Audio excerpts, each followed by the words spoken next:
Jadi beruntunglah setiap orang yang mampu memaknai kegagalan itu. Jadi kalau di dalam bahasa yang umumnya ya gagal aja gitu. Kan gagal ya gagal, tapi kita pengen ruginya aja untung. Karena kegagalan itu kan kayak sebuah kerugian bagi manusia, tapi gimana caranya ruginya itu untung. Jadi nggak cuman gagal, tapi kita tetap dapetin sesuatu yang bermanfaat buat diri kita. Makanya ada ayatnya kan, Rabbana ma khalaqta batila subhanaka faqina adzabannar. Kalau yang di surat Al-Baqarah kan ada wa asa antakrahu syai'a wa huwa khairul lakum. Bahwa sesuatu yang baik menurut kita ternyata belum tentu baik menurut Allah. Sesuatu yang buruk menurut kita belum tentu buruk menurut Allah Subhanahu wa taala. Sehingga kemampuan kita untuk bisa menyemai hikmah dari setiap kegagalan hidup itu menjadi satu nilai plus kita untuk senantiasa tetap berhusnuzon kepada Allah. Jangan lihat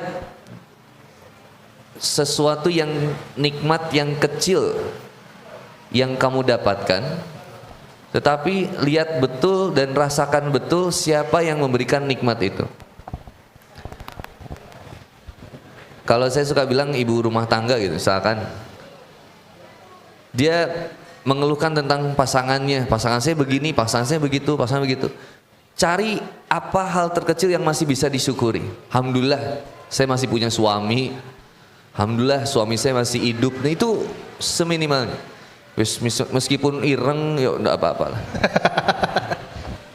Begitu juga dalam kehidupan kita yang lain ya, mau kegagalan dalam urusan membangun percintaan apapun, selalu menemukan hikmah di dalam itu yang akhirnya membuat kita tetap berhusnuzon kepada Allah.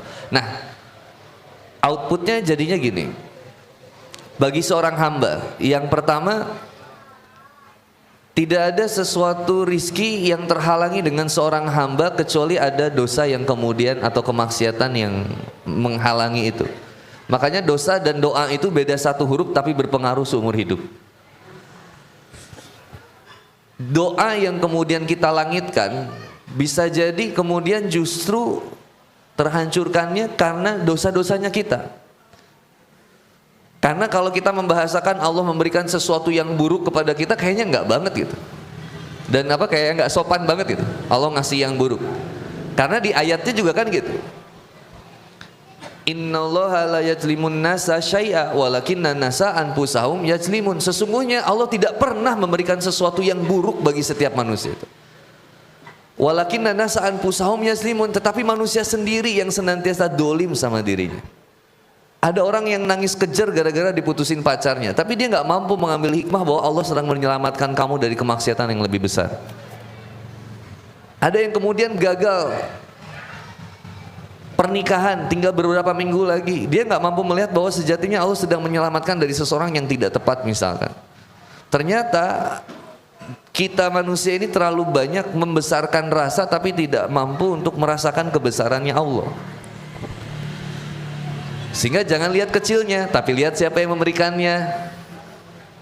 Kadang orang dikasih yang besarnya gampang syukurinya, tapi ketika dikasih ketidaknikmatan lupa untuk ingat dosa apa ya yang membuat saya bisa seperti ini.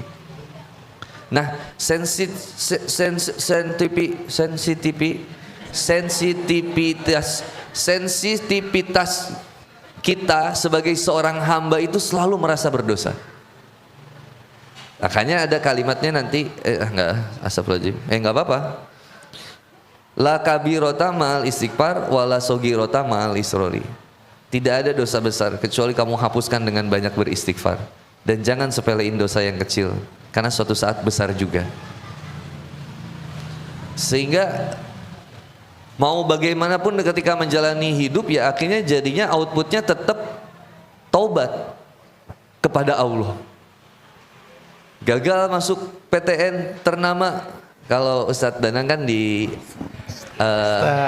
Besti, mana ustazahnya tadi? Masya Allah Ustadz. Besti, kamu lihat coba, Ustadz Danang udah all out gitu pakai gamis. Masya Allah. Ustadz Danang kalau murotal ngajinya mantep. Masya Allah. Kamu tidur dibacain Yasin. Sudah Ustadz. Takutnya riak saya. Itu rukyah ya. Iya, bercanda. Iya, itu kan Ustaz Danang. Awal-awal terkenal itu ya Mas. Iya. Ustaz Danang kan kuliahnya di UGM. UGM. Dan ijazahnya asli. Masya Allah. Alhamdulillah. Enggak. Maksudnya beliau kan ijazah. Nah, ketika ada seseorang yang pengen masuk UGM tapi nggak bisa, jangan lihat nggak bisanya, tapi lihat bagaimana kemudian Allah ingin membentuk kamu supaya pantas betul-betul untuk bisa masuk situ. Atau yang kedua tadi kita jadinya outputnya nggak masuk UGM tapi dosa kita diampuni, lebih mending yang mana? Itu kayaknya masih mending Itu UGM yang gagal apa-apa. itu. Iya itu. Dosa nggak apa-apa UGM kata itu tadi. UGM, tetap UGM. Jadi pikiran husnuzon kepada Allah dan suuzon sama diri itu, bahwa saya banyak dosa, saya banyak salah. Kita nggak pernah brother ngedoa sama Allah, ya Allah. Nggak mungkin ada orang udah ya Allah, udah daftar UGM, udah ikut ujian misalkan, ya Allah jangan masuk sana, nggak mungkin. Ya Allah aku nggak pengen disakitin, ya Allah aku nggak mau dikhianatin, mustahil brother. Justru Allah menjadikan kita hebat itu dengan ujian. Untuk tahu siapa yang terbaik pasti dikasih ujian. Untuk tahu siapa yang terhebat pasti dikasih ujian. Maka negara kita banyak ujiannya karena akan menjadi hebat di kemudian harinya. Kok gak diaminin sih? Kayak gak yakin loh. Kok kalian tuh kayak gak yakin loh? Kayaknya mulai radikal ini. Enggak, masih mencerna tadi Pak Paps ngomong apa. Jadi justru ketika ujiannya makin banyak, makin seru. Ya Allah hidup saya ya Allah. Menarik hidup saya ya Allah. Ini kan di sini wajah-wajah, yang ini wajah-wajah cicilan. Enggak. Ini wajah-wajah manusia yang uangnya banyak, kebutuhannya nggak banyak. Amin. Insyaallah. Di sini nggak ada nih wajah-wajah punya hutang, ini nggak ada. Ini wajah-wajah calon istri solihah. Amin. Insyaallah. Nih cari suami yang soleh. UGM. Insyaallah. Mas Danang terbaik. Jadi kalau buat saya kayak gitu. Sehingga akhirnya ya oke, manusia boleh menyebutnya gagal, tapi buat saya itu adalah jalan Allah untuk membuat kita jadi lebih hebat. Even sesuatu yang kemudian kita sakit hati banget, apalah tentang itu semua.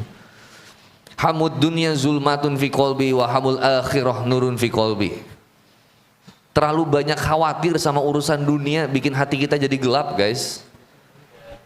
Nggak jadi akhir hidup kamu itu. Kamu nggak gagal, kamu masuk PTN ternama, kamu nggak jadi nikah, kamu nggak, itu bukan akhir hidup kamu.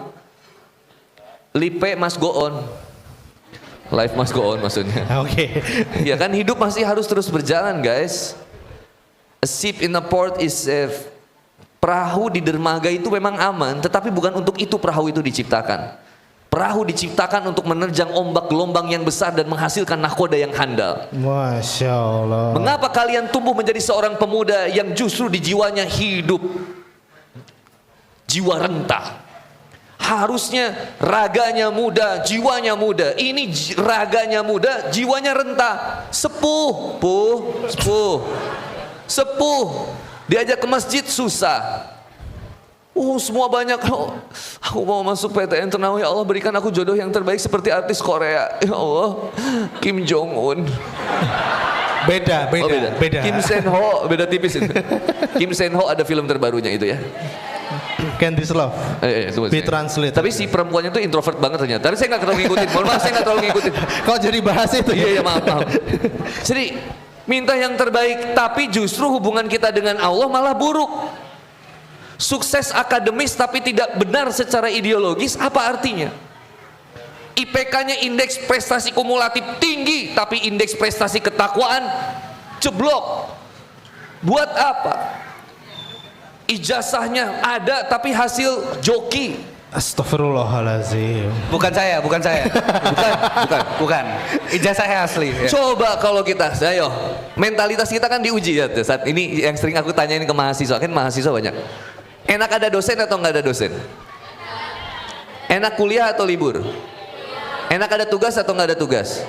Enak ada ujian atau nggak ada ujian? gendeng iku. Oke Paps. Sebelum saya pindah ke Mas Danang, saya mau nanya satu lagi nih. Lalu gimana langkah nyatanya nih? Bagaimana kemudian kita itu bisa menganggap bahwa setiap kejadian yang mungkin merupakan kegagalan itu adalah memang rencana Allah yang disiapkan buat kita. Jadi kita tuh jadi peka, positive thinking, terus ini memang dari Allah nih biar saya itu jadi lebih kuat gitu. Iya benar Sat. Itu yang sebetulnya saya juga nggak tahu. Enggak. Jadi kepekaan hati itu ketika kita senantiasa membangun hubungan kedekatan dengan Allah. Salah satunya kan manusia yang paling dekat dengan Tuhannya, yaitu ketika dia senantiasa berposisi wa huwa sajidun. Dengan senantiasa dia banyak bersujud kepada Allah. Fa'akthirud du'a, maka perbanyaklah berdoa kepada Allah. Hati yang lembut itu ternyata dibangun dengan pondasi nilai ketakwaan. Nilai ketakwaan itu secara simpelnya berusaha betul-betul menjaga perintah-perintah Allah dan menjauhi larangan Allah. Dimulai dari mana? Taubat. Taubat, saya pernah sering sampaikan, taubat itu bukan hanya untuk yang berdosa. Justru yang sudah semangat dalam beramal, udah rajin ke masjid, harus sering-sering banyak taubatnya. Kayak saya, mohon maaf, harus lebih hebat taubatnya daripada yang lain juga. Karena di posisi merasa sering memberikan nasihat, itu rentan sekali. Merasa menjadi paling baik, itu luar biasa godaannya. Taubat itu berarti kita mulai dari 5. Dan bulan Ramadan ini paling tepat banget kita untuk senantiasa menjadi ahli taubat. Bener guys, serius. Taubat ini guys. Yang pertama dimulai dengan sadari. 2 sesali. 3 sudahi. 4 perbaiki. 5 dakwahi. Ulangi 100.000 rupiah. Yo, siapa bisa? Ayo. Bismillah, 5 ya Ustaz? 6. 5. 1 perbaiki, 2 sesali, 3 1 sadari, 1 sadari, 2 perbaiki, 3 sesali, 3 perbaiki, 3 sudahi, 4 perbaiki, 5 maafi, dakwahi. Atas banyak salahnya 100.000. Bagus, keberanian kan luar biasa. Anak muda, tepuk tangan buat anak muda. 100.000 rupiah. Salah. Ya. Dah, itu saya kira 5. Nanti kapan-kapan kita bahas. Nanti setelah kita ngobrol lagi, oke? Kalau rame lanjut part 2. Itu Mas Danang banget. Iya. Karena sekarang kita akan mendengarkan juga dari Mas Danang dong. Masya Allah. Ustadz Danang. Kok ngelunjak ya? Kayaknya perlu gantian kostum dulu kayak. Mas Danang. Kelahiran 98. 98. Belum punya istri. Iya. Asli Magelang. Oh, Magelang. Kamu kalau punya cowok ini enak. Sudah Ustadz. Ria. Oke. Padahal kalau Ria itu harusnya di Jogja gitu, Ustaz. Ria itu dahak. Oh iya. Kalau di Jawa Barat Ria itu tos serba. Oh, ada tos serba. Beneran? Bener. Tapi udahlah, nggak usah dibahas. Jadi lebih duluan terserba atau riaknya? udah. Sponsor kita itu Bright Gas kan. Tuh nggak ada gasnya sih. Ya. Oke. Mas Danang. Nah, ini kan teman-teman kita yang udah hadir di sini kan isinya anak-anak muda nih. Ya. Nah, kebanyakan anak-anak Gen Z gitu ya. Nah, Gen Z ini hidup dengan realitas dan juga ekspektasi. Nah, kadang-kadang ketika kemudian di fase kegagalan itu banyak teman-teman kita yang merasa kehilangan jati diri. Tidak mencapai standar hidup tertentu, standar sosial tertentu, atau mungkin standar keterkenalan followersnya berapa gitu. Nah, lantas bagaimana nih menurut Mas Danang anak-anak Gen Z ini harus seperti apa sih ke depannya? Begitu Mas. A'udzubillahi minasyaitonir rajim. Bismillah. Allahumma sholli ala Muhammad. Allahumma sholli ala Muhammad. Ya Allah. Alhamdulillahirabbil alamin. Ya itu ya, kalau tadi ditanya tentang ekspektasi teman-teman. Sebenarnya saya kembali lagi. Siapa yang membuat standar itu sendiri gitu loh. Siapa yang bilang kalau umur 25 itu sudah harus nikah? Pertanyaannya. Saya nggak Pembelaan ya, pembelaan ya. Pembelaan. Buktinya saya belum. Saya belum. Tapi ini ada satu hal. Waktu saya ulang tahun ke-24, itu berarti sekitar 3 tahun 4 tahun yang lalu. Saya bertanya kepada ayahanda saya yakin ayahanda saya sedang menonton live. Karena tadi tanya, ayah, waktu itu di tanggal 23 November tahun, lupa saya, pokoknya 3 tahun yang lalu, aku tanya, 24 tahun ayah ngapain dulu? Ya, aku nikah. Salah tanya kayaknya kan gitu. 24 tahun udah nikah gitu. Terus ada satu cerita, saya punya kebiasaan lah kalau pulang Ramadan sahur pertama itu pulang ke rumah gitu.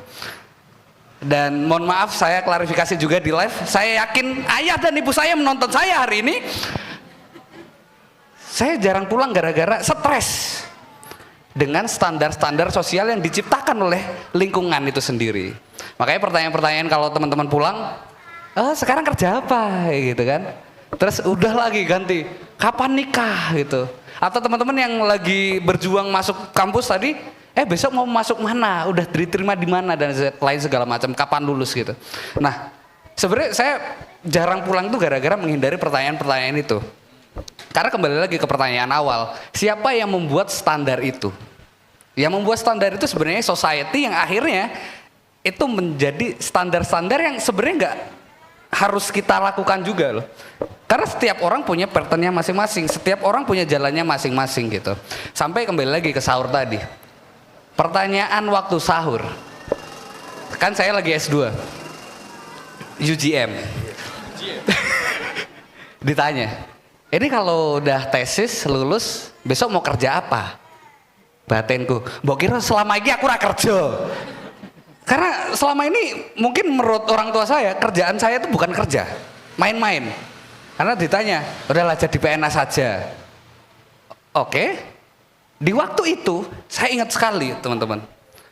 2 hari sebelumnya di grup WA keluarga, bapak saya, nggak tahu, nggak ada angin, nggak ada hujan, tiba-tiba upload slip gaji.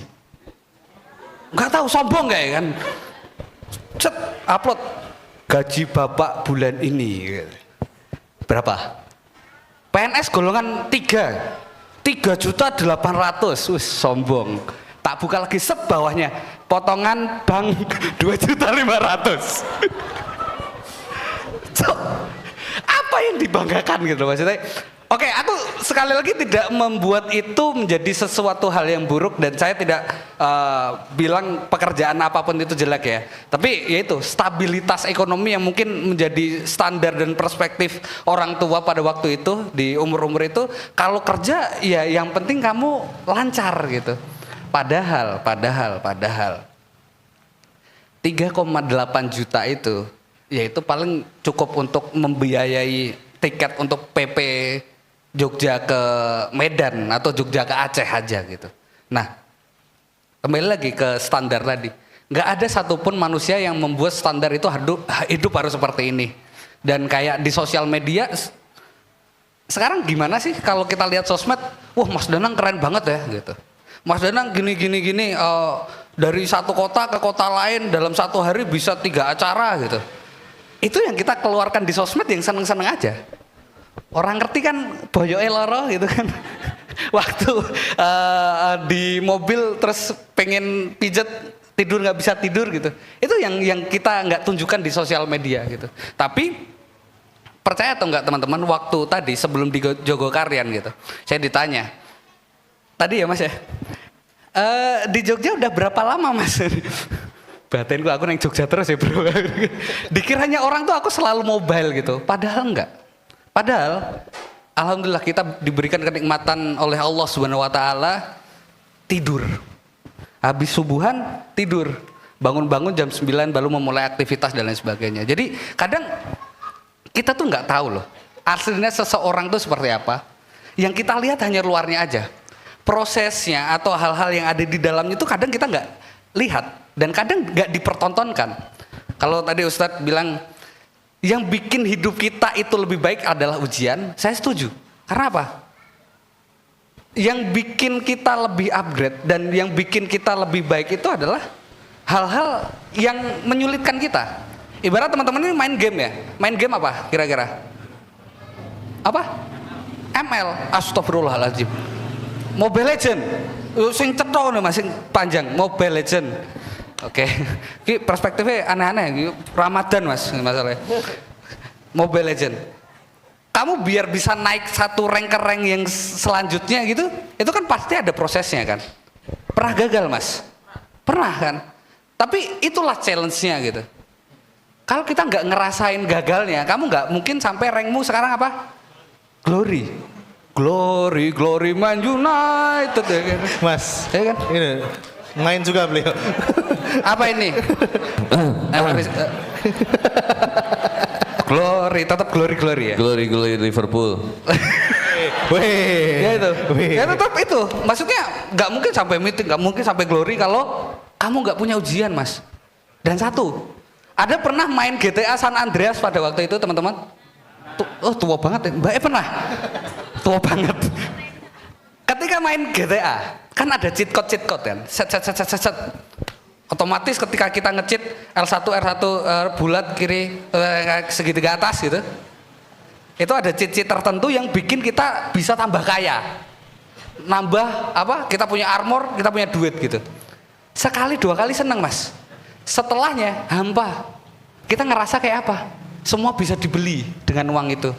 Semua bisa dirasakan nikmatnya pada waktu itu. Tapi satu hal. Ya alhamdulillah aku rada duit saya gitu. Alhamdulillah. Pengen beli apa rada nggak mikir lah gitu. Cuma nikmatnya orang punya uang itu adalah ketika awal-awal punya uang. Jadi gini, kita ngerasain kita punya uang terus akhirnya bisa beli itu nikmatnya luar biasa. Tapi ketika kita sudah punya uang dan kita bisa membeli apapun, itu hampa. Makanya terkadang kita butuh challenge atau ujian-ujian selanjutnya. Biar apa? Ya jangan stuck di sini aja. Pada waktu itu aku seneng banget mas. 100.000 subscriber dapat silver play button. Setelah 100.000 apa? Nggak ada. 1 juta, wow pengen 1 juta. Setelah 1 juta, udah. Jadi kalau kita hidupnya cuma stuck di situ aja ya nggak improve gitu. Makanya jangan takut untuk dapat ujian karena sejatinya manusia itu pasti akan diberikan ujian dan ujian. Seperti itu Ustaz. Masya Allah. Jamaah. Oh jamaah. Nah berarti apa namanya? Kalau kemudian kita gagal sebagai seorang manusia ketika sedang hidup, itu wajar ya? Wajar ya. Dan wajar sekali.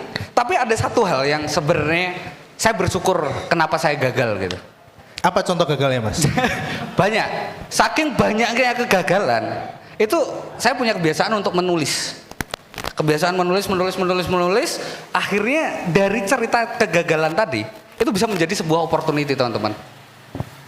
Pernah membayangkan nggak cerita seseorang dari yang gagal kita anggap biasa terus saya sharing, oh saya punya kegagalan ini, itu kayaknya bagus deh. Terus akhirnya ada satu cetusan, mas kenapa ceritamu ini nggak ditulis jadi buku? Akhirnya kumpulan kegagalan tadi yang kita pikir kayak biasa aja, semua orang juga gagal. Ternyata ketika kita kumpulkan, alhamdulillah itu bisa menjadi satu buku yang sekarang udah terbit. Alhamdulillah udah bisa dibaca oleh ribuan orang gitu. Jadi tergantung permaknaan kita, perspektifnya seperti apa. Kalau gagal murung ya udah gitu. Tapi saya tadi UGM. Ijazahnya asli kan gitu. Sekarang ambil magister manajemen. Gimana menjadikan sebuah kegagalan ini menjadi opportunity?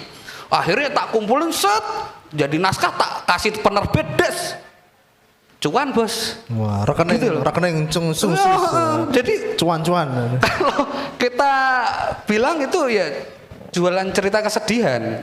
Cuma kan bisnis kan gitu. Jadi yo piye aku sing gagal tapi kowe sing ngwehi duit aku kan gitu. Jadi itu bisa menjadi hal yang mungkin kita nggak bisa bayangkan kalau gagal itu tidak selamanya buruk loh. Ternyata gagal bisa jadi buku juga. Ternyata bisa menjadi set income gitu kan. Kalau zaman sekarang CEO yang menyamar kita nggak ngopo-ngopo.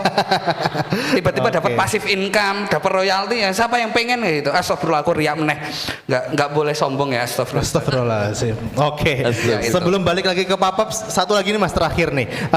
Bagaimana kemudian tadi kan berarti kita bisa menyimpulkan bahwa kegagalan tuh memang selalu ada hikmahnya. Dan hikmahnya itu bahkan bisa jadi hal-hal positif yang bisa kita kerjakan ke depan gitu kan.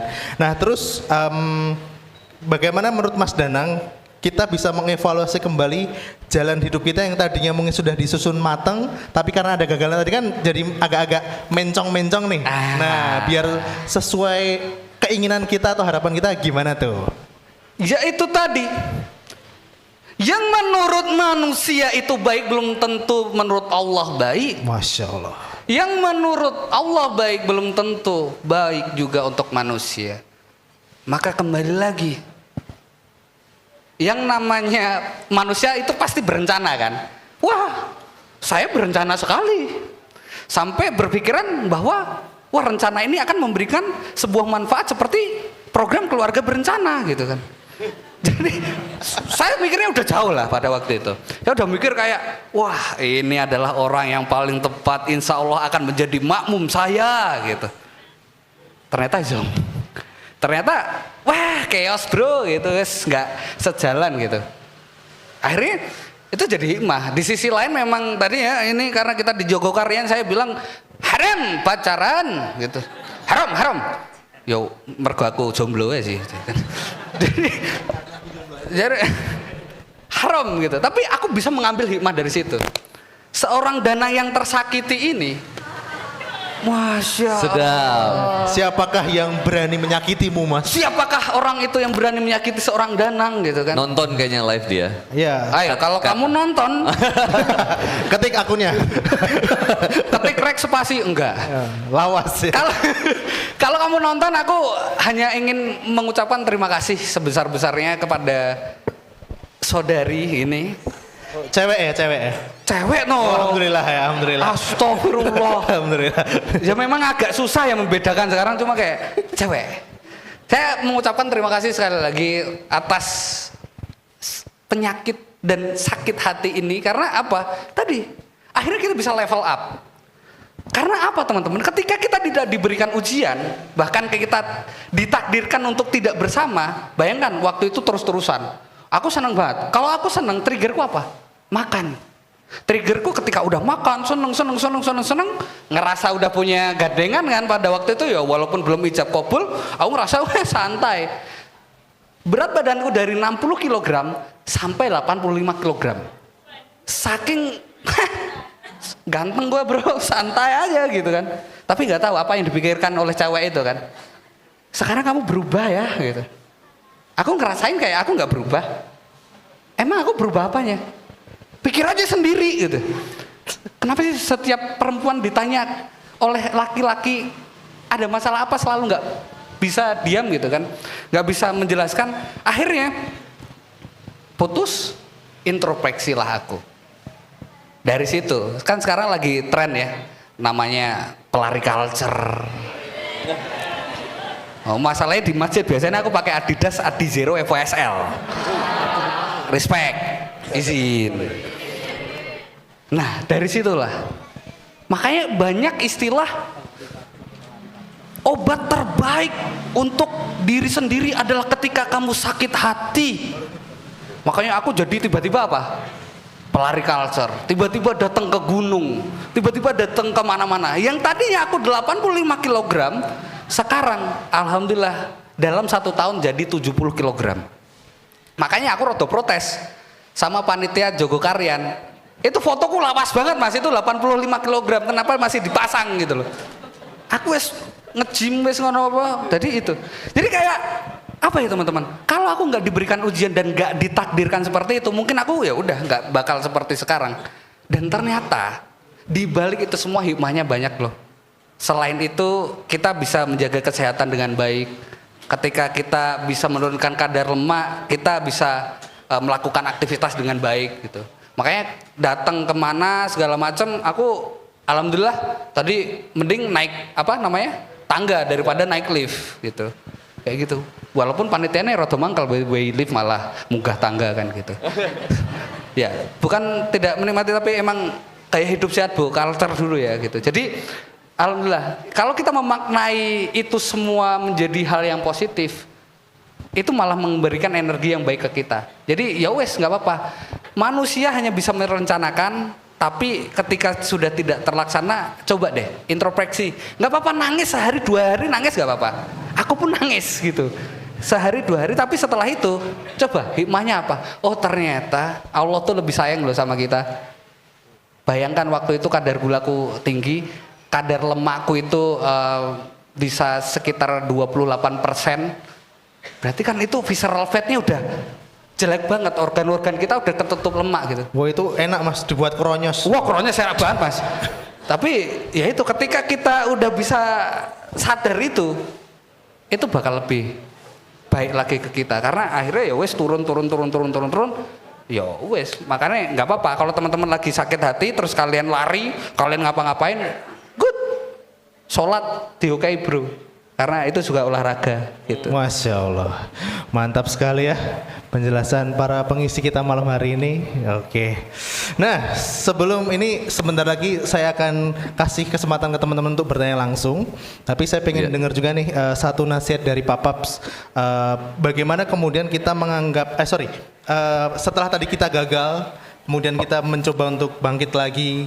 Kan seharusnya ada perasaan bahwa kita ini sebagai manusia tuh ternyata sekecil itu, selemah itu, dan kita ini ternyata nggak ada apa-apanya kalau kemudian kita tuh nggak dikasih izin sama Allah untuk mencapai tujuan yang kita harapkan. Nah, benar. Jadi bagaimana cara kita tuh kemudian bisa terus meyakinkan diri bahwa kita itu hambanya Allah di tengah ambisi duniawi yang begitu besar. Ngeri. Widih. Jadi suatu saat Nabi itu pernah nemuin sahabat pagi-pagi. Terus nanya, "Kaifa asbahtum?" Bagaimana kabar kalian pada pagi hari ini? Kemudian sahabat mengatakan, "Pagi hari ini kami dalam keadaan beriman, ya Rasulullah." Kemudian baginda Rasulullah Muhammad SAW bertanya lagi, "Memangnya ciri iman kalian tuh apa? Kok kalian tuh pede banget bilang kalian beriman?" Kemudian sahabat ini bilang, "Nasbiru ala balai, wa naskuru ala rohai, wa nardo bil kodoi." Kami senantiasa sabar ya Rasulullah dengan segenap ujian yang menyakitkan, menyulitkan, memberatkan dalam kehidupan kami. Wa naskuru ala rohai, dan kami senantiasa bersyukur dengan nikmat yang sudah Allah berikan kepada kami. Dan yang ketiga, wanardo bil kodoi, kami senantiasa ridho kepada ketetapan Allah, pasti yang terbaik buat kami. Maka kemudian baginda Rasulullah Muhammad SAW mengatakan, jika betul seperti itu, maka betullah kalian dalam keadaan orang-orang yang beriman kepada Allah. 3 kunci ini. Sabar itu bukan pasif tapi aktif progresif. Dalam menjemput ampunan dan juga beramal soleh. Maka ketika di kalimat walanabluwannakum bisyai'in minal khaufi wal ju'i wa naqsin minal amwali wa anfusi wasamar wa basyiri sabirin. Kasih kabar gembira bagi mereka yang senantiasa diuji, mendapatkan sesuatu yang tidak mengenakan, menyulitkan, memberatkan kehidupannya. Wa basyiri sabirin, kasih kabar gembira. Siapa mereka? Alladzina idza asabatu musibah, yaitu mereka-mereka yang ditimpa sesuatu hal yang menyulitkan, memberatkan, kehilangan sesuatu yang sangat mereka cintai. Qalu, lalu mereka mengatakan inna lillahi wa inna ilaihi rojiun. Sesungguhnya kami ini milik Allah dan segala sesuatunya akan kembali kepada Allah Subhanahu wa taala. Maka kemudian Allah memuji orang-orang seperti itu. Ulaika alaihim salatu mir rabbihim wa rahmah wa ulaika humul muhtadun. Mereka lah orang-orang yang mendapatkan rahmat dari Allah Subhanahu wa taala dan mereka lah orang-orang yang mendapatkan petunjuk dari Allah Subhanahu wa taala. Orang yang senantiasa benar keimanan dan keislamannya, dia cari bahagia justru dekat dengan Allah.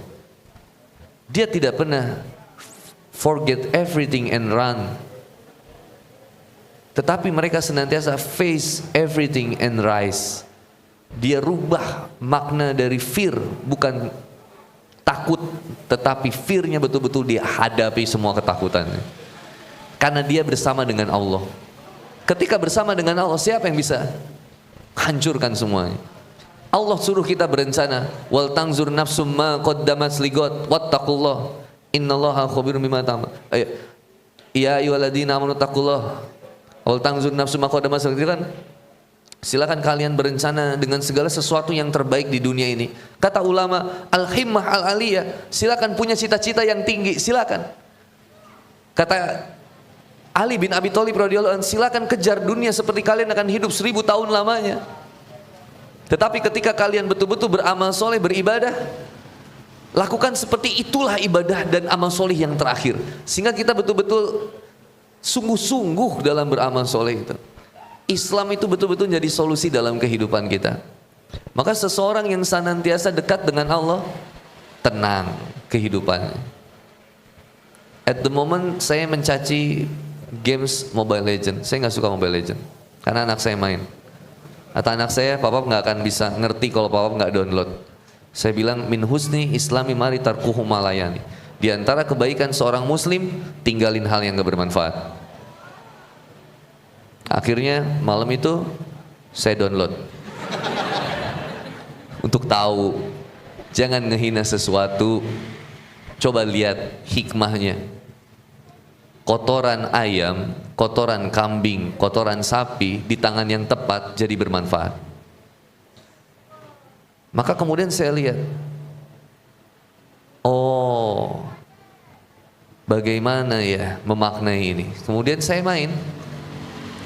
Saya nggak terlalu hafal karena kan saya kan nggak terlalu sering mainnya, fokusnya baca Quran dan hadis. Terus saya, ya, tapi sekarang saya kan glory. Terus saya tuh cari, dulu saya main Godland, D-Rod pakai D-Rod. Saya nggak pernah pakai hero perempuan karena bukan mahram. Bener, saya nggak pernah pakai hero perempuan, nggak pernah pakai hero yang seksi-seksi. Semua laki-laki saya, clean, sopan santun telah hilang dan aku akan mengembalikannya. Cecilion, hanya cinta dan malam. Franco, Tigreal. Nah, akhirnya saya berhenti di role roam. Jadi role roam itu adalah role di mana kita pakai hero yang tebal untuk ngejagain hero yang lainnya. Dan kadang dia itu tugasnya melindungi hero-hero yang lain dan dia ngorbanin dirinya untuk mati tapi timnya bisa menang. Intinya gitu lah. Dia yang ngejagain bulak-balik sana kemari. Dia yang senantiasa jadi inisiasi untuk ngebuka peperangan agar mendapatkan kemenangan. Dari situ saya pikir, begitulah nikmatnya menjadi seorang manusia. Tidak menonjol, tapi begitu bermanfaat. Khairun nas anfa'uhum linnas. Menjadi manusia seperti bagaimana dalam role roam. Dia senantiasa fokus memberikan meskipun kebaikannya tidak dibalas. Dia fokus senantiasa melayani meskipun orang lain tidak mau melayani dia. Ketika satu tim itu menang, yang dipuji, yang nge-kill-nya banyak. Bukan yang kemudian paling banyak berkorbannya seperti roam. Kalau di games itu. Maka dari situ saya ambil pelajaran hikmah. Seperti itulah manusia. Manusia sekarang mau bahagia itu repot banget. Padahal bahagianya kita itu ada di dalam Islam. Bahagianya kita itu ada dalam kenikmatan iman. Bulan Ramadan ini bulan yang membahagiakan bagi yang beriman. Bagi yang tidak beriman merepotkan. Tapi bagi yang beriman membahagiakan sekali. Nikmat banget. Gak kuat pengen segera sahur. Gak kuat, ya Allah jangan tidur dulu, ya Allah mau tahajud. Ya Allah belum satu juz, ya Allah bismillah ya Allah. Kejar terus. Semangat banget. Karena kita jadi tamu VIP di dalam bulan Ramadan. By invitation. Ya ayyuhalladzina amanu kutiba alaikumusiyam. Hai siapapun yang kamu punya banyak masalah, kamu punya banyak dosa, datanglah di bulan ini. Aku berikan invitationnya. Siapa yang membawa segenap dosanya di bulan Ramadan, Allah ampuni dosa-dosanya. Siapa yang membawa harapan dalam kehidupan di dunia, Allah kabulkan setiap harapannya. Sesuatu yang terbaik buat kamu atau Allah berikan ganti yang lebih baik. Siapa yang banyak lukanya dalam kehidupannya, aku basuh lukanya. Tetapi kita terkadang tidak sadar bahwa kasih sayang Allah itu besar kepada hambanya. Apa Allah tidak tahu betapa lemahnya kita ini? Betapa kemudian kita rapuhnya ini? Sehingga kita cuma bisa mengatakan wa nardo bil qada'i, kami ridho ya Allah kepada ketetapan Engkau ya Allah. Aku tidak bisa memilih di mana aku dilahirkan. Aku tidak bisa memilih untuk kemudian bagaimana kehidupan aku nanti agar kemudian selalu mendapatkan kebaikan. Aku hanya senantiasa bertawakal kepadamu ya Allah. Dan apapun yang diberikan pasti yang terbaik dari Allah.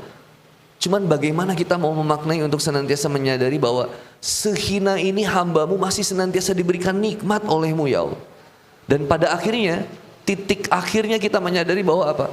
Tiada kenikmatan yang paling hebat kecuali nikmat iman dan Islam. Kapan puasa kehidupan ini berakhir? Kata ulama, hidup ini adalah puasa yang panjang.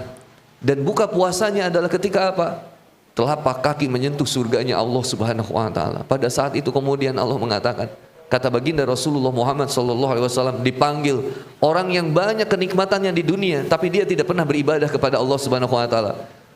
Maka kemudian Allah masukkan ke dalam neraka secelup saja, dikeluarkan kembali. Lalu Allah tanya, bagaimana nikmat dunia yang selama ini kamu dapatkan, kebahagiaan yang selalu kamu dapatkan di dunia, apakah masih terasa nikmat?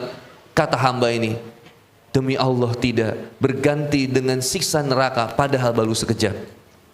Lalu Allah panggil seorang yang kedua, orang yang ketika di dunia banyak ujiannya, banyak sakit hatinya, banyak penderitaan dan pengorbanannya, namun ia menjadi ahli ibadah.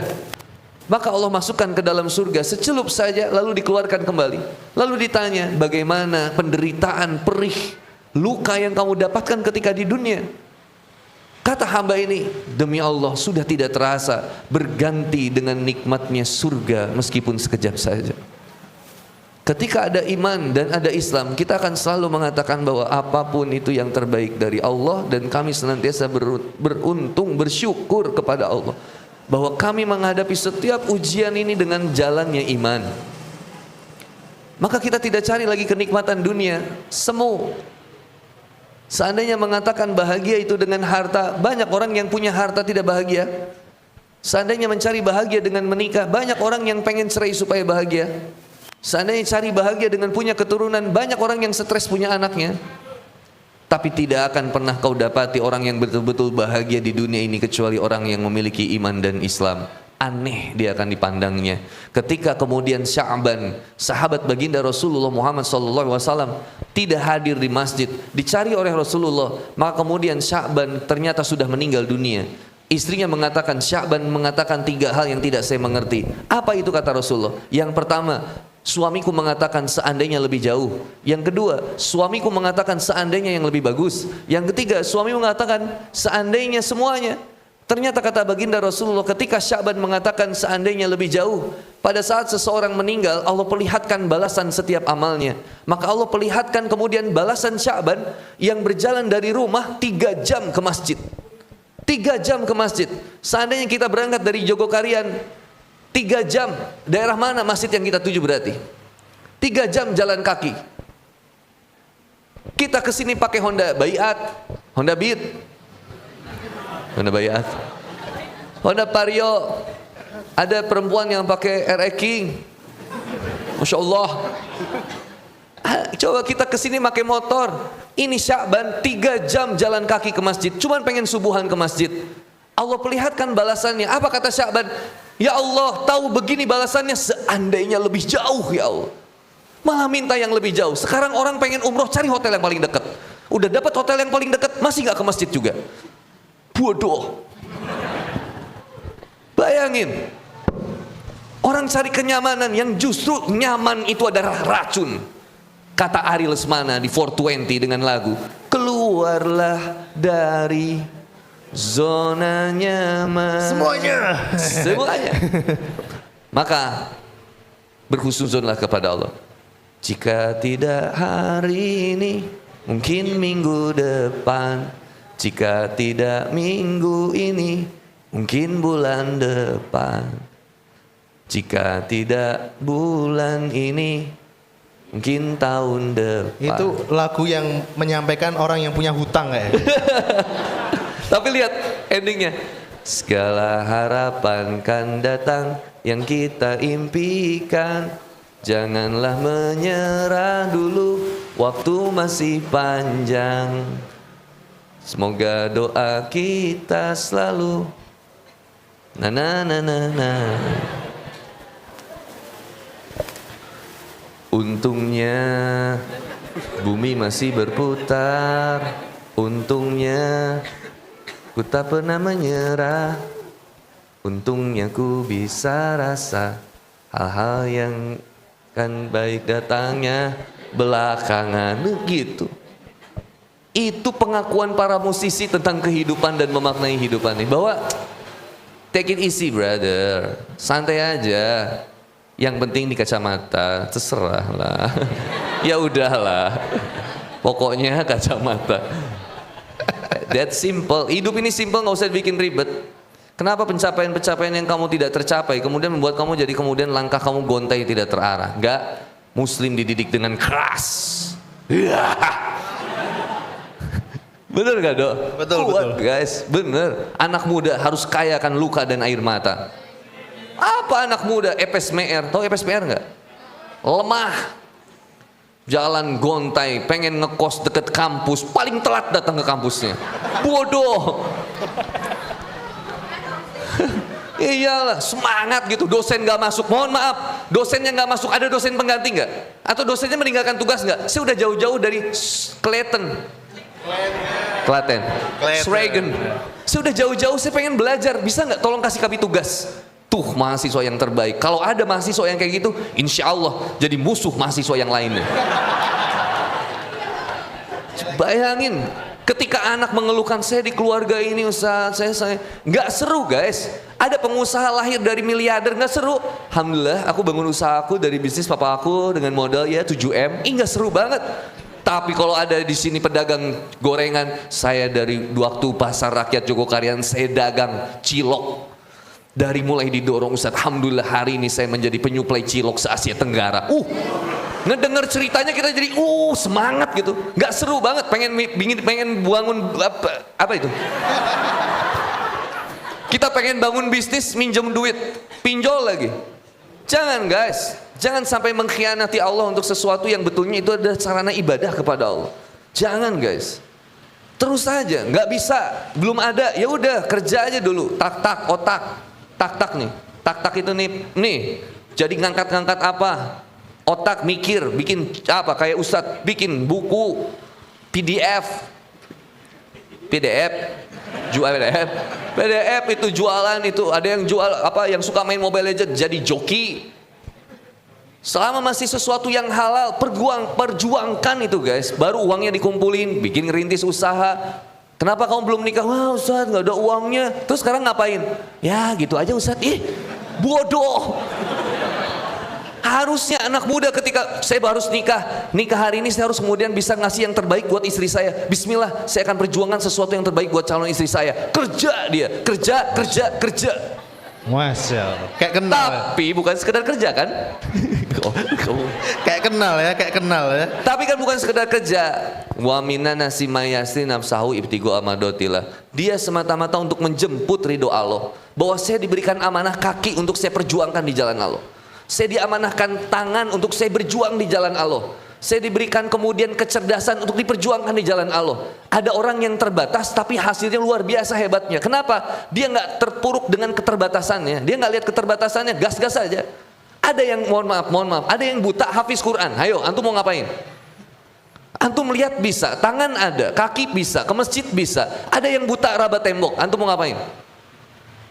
Ada seseorang nggak punya tangan, nggak punya kaki, masih semangat ngajinya.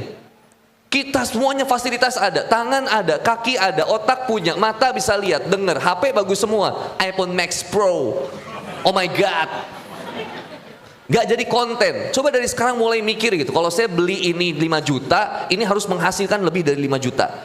Tapi ingat tadi, kesadaran pertamanya ini saya bangun lillah karena Allah. Saya akan berjuang di jalan Allah. Bahwa saya betul diamanahin rizki yang terbaik dari Allah. Bismillah. Jadi gak putus asa di jalan Allah. Ustaz saya lahir dari keluarga yang miskin, kami memang sudah ditakdirkan miskin. Kata siapa? Halo, assalamualaikum. Kata siapa? Sahabat dulu kemudian dididik untuk punya mental yang kaya raya. Tapi kaya raya dibangun dengan kaya hati. Sekarang orang pengen kaya kayak Usman, kelakuan kayak Korun. Sombong. Ya ayuhannas antumul fuqara ilallah. Kamu itu miskin sebetulnya kata Allah. Allah yang menghebatkan kamu. Kenapa kamu nggak mau bergunakan daya potensi itu untuk berjuang di jalan Allah? Terakhir, untuk apa semuanya itu ketika kita dapatkan? Bangun rumah tangga karena Allah. Bangun pekerjaan, bisnis untuk kemudian di jalan Allah. Maka ketika hartanya banyak, infakkan ke masjid. Berikan di jalan Allah.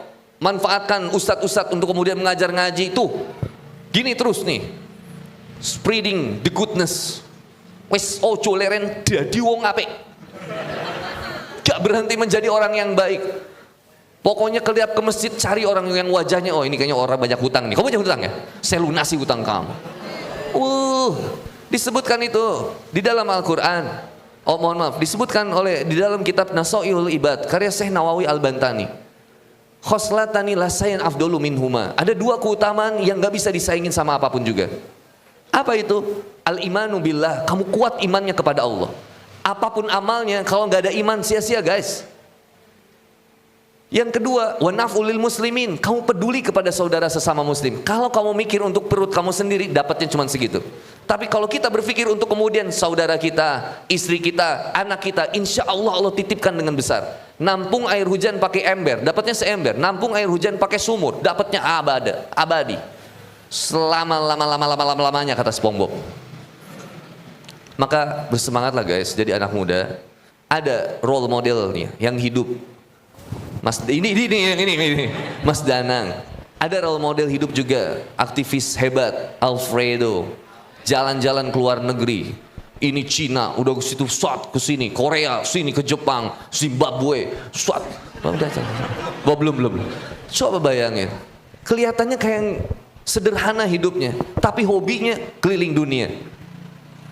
Berjayalah para pendengki, kata Alfredo. Ketika lihat Alfredo keliling dunia, dengki langsung dia, wah ini kayaknya babi ngepet ini. Biarkan yang dengki semakin mendengki, tapi kita senantiasa menjaga hati kita. Jagalah hati. Gimana adik-adik? Sehat semua? Ada Agim, kalau saya Gamers, Agim. Agim. Ya, saya kira begitulah guys. Semangatlah guys. Masya Allah. Nah, gimana teman-teman sudah mulai terbakar? Ya.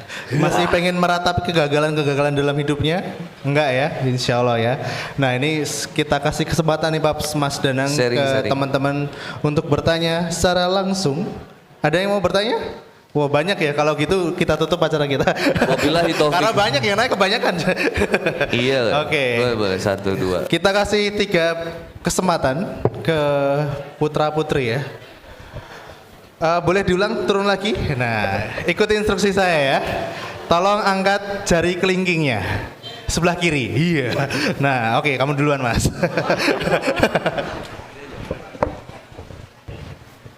Sebutkan nama, pertanyaan, nomor sepatu. Sumpah nomor sepatu. Assalamualaikum Ustadz Hendi Boni. Assalamualaikum Mas Danang. Izin bertanya, nama saya Ahmad Inamul Maula. Ngomong-ngomong soal kegagalan tadi ya, tadi kan Ustadz Hendi Boni juga mengatakan bahwa sejatinya kegagalan itu tidak ada. Yang ada itu adalah bagaimana kita itu gagal dalam memaknai kehidupan. Nah, pertanyaan saya sendiri itu bagaimana sih kita itu dalam memaknai kegagalan itu? Maksudnya kegagalan ini itu sebuah kegagalan untuk kita berhenti dan tidak mengusahakan itu karena tidak sesuai kapasitas kita, atau kegagalan ini itu adalah sebuah kegagalan yang bisa membuat kita level up gitu. Cara membedakannya itu bagaimana? Terima kasih. Oke, wah pertanyaan yang mantap ya. Ini mak beneran nih Mas ya. Nah, monggo Mas Danang dulu. Mas Danang dulu. Atau saya dulu deh. Iya. Silakan Pak. Gimana cara membedakan bahwa itu adalah kegagalan yang bikin level up atau ya memang batasnya segitu gitu. Hah? Memang soal batas diri, kemampuan diri. Bebas sih. Ya kitanya aja. Mau level up berarti upgrade, update, move up gitu tuh. Kamu diuji, apapun ujiannya, Kamu mau move up boleh. Move up itu berarti memperbaiki hubungan dengan Allah dengan taubat. Upgrade diri kamu untuk kemudian semakin hebat. Nambah skill atau apapun ya tadi. Kan kasusnya entah apa. Kemudian update, cari informasi berikutnya, makin pinter kita. Cari ilmu-ilmu yang bisa nge-solving atau menyelesaikan masalah itu. Yang keempatnya, up to you. Gimana kita mau merjuanginnya atau enggak. Nah kebanyakan kan ketika diuji itu stuck ya. Berhenti di situ, bahkan outputnya malah maksiat. Contoh gini, ada nggak orang yang ketika diputusin pacarnya, outputnya itu malah mabuk, ada nggak? Ketika dia diuji ekonomi keluarganya, outputnya itu nyuri, ada nggak? Ada kan? Yang miskin nyuri, yang kaya ada juga yang nyuri juga. Kan ada juga. Nah bayangin, output itu tuh yang tidak diinginkan oleh Allah. Output yang diinginkan oleh Allah adalah kamu makin dekat dengan Allah. Jadi sebetulnya semua yang kemudian datang kepada diri kita harus semakin membuat kita lebih dekat dengan Allah. Maka tadi yang pertanyaannya Alfredo sebetulnya bagus tuh kalau digali lagi. Bagaimana cara menumbuhkan kepekaan kita bahwa kita ini sadar ini adalah ujian dari Allah dan kita bisa memaknainya. Memang dilatihnya dengan memperbanyak sujud dan juga zikrullah. Zikir kepada Allah itu kan ada dua, zikir lisan sama zikir kolbu. Nah orang terkadang berhenti di zikir lisan, tidak mau ke zikir kolbunya. Zikir lisan itu mengucapkan Alhamdulillah, Masya Allah, Allahu Akbar, Sami Allahu liman hamidah. Zikir lisan. Tapi kalau zikir kolbu yang betul-betul adalah betul-betul memaknai apa yang kemudian dia bicarakan. Yang paling terpentingnya adalah zikir kolbu itu betul-betul sampai kepada titik memahami apa saja yang dilarang oleh Allah dan kenapa Allah melarangnya. Dan betul-betul berupaya untuk menjalankan perintah Allah dan bagaimana mengupayakannya. Nah sehingga itu yang bikin kepekaan. Akhirnya lihat apapun jadinya ingatnya Allah. Bukan lebay tapi begitu. Lihat lampu jadinya ingat Masya Allah ya Allah. Bapak host Cokro Aminoto itu waktu mau makan tuh sampai nangis. Pak Cokro itu pas mau makan nangis. Gitu ditanya sama istrinya, kenapa nangis Pak? Ini mewah sekali. Berasnya ini dari petani di situ. Berasnya ini dari padi yang ada di sana. Yang ini ditumbuhkan oleh Allah. Atas izin Allah. Ada di dalam firman binawang zalamina sama imam fa'aroja bihi minas samarot. Allah yang menumbuhkan dengan air hujan ini. Lalu kemudian dibawa oleh petani. Kemudian ditumbuh, kemudian disemai, kemudian jadi butir-butir padi, lalu kemudian jadi nasi, dijual, dinanak itu ya. Lihat ikannya dari sungai ini. Lihat sambelnya dari sampai nangis. Kita kan ketika makan hajar-hajar. Nah, bagaimana kepekaan hati itu luar biasa. Saya kira begitu kalau dari saya untuk memaknai yang tadi ngelihat bagaimana ini sebenarnya masalah ini ya tadi kalau nun sewu kalau yang sepemahaman Papa itu gimana kitanya kita mau memaknainya sebagai ujian yang kemudian jadi kita mengingat dosa bagus kan jadinya taubat kita mau mengingatnya sebagai sesuatu yang kita ngelihat aduh ya Allah harusnya saya bisa mempelajari ini. Kadang ada ilmu kepepet dari satu masalah, orang yang tadinya nggak ngerti satu hal, jadi ngerti satu hal. Justru ketika ada masalah. Coba teman-teman gabung sama komunitas masjid atau komunitas positif aja. Di situ bakal aktif yang tadinya nggak ngerti jadi bendahara, jadi ngerti bendahara tuh dipinterin sama Allah. Orang-orang yang gabung di komunitas kayak RMJ, ini kan orang-orang cari masalah. Ih bener. Halo, Assalamualaikum panitia. Bener nggak? Kan udah sibuk, kuliah sibuk, sekolah pada sibuk, cari masalah. Gabung RMJ, yang dimana ketika RMJ harus meeting, ya nggak Pala? Udah harus meeting, udah meeting kadang disalah-salahin, udah gitu ketika kerja nggak dibayar juga sebetulnya kita, dibully lagi, dihina lagi, coba. Tapi mereka tetap bertahan. Kenapa mereka bertahan? Karena mereka sadar. Ketika kami di RMJ, kami dididik keimanan kami, mental kami supaya makin hebat dan kami terpintarkan dengan Islam. Itulah. Wallahu a'lam bishawab. Masya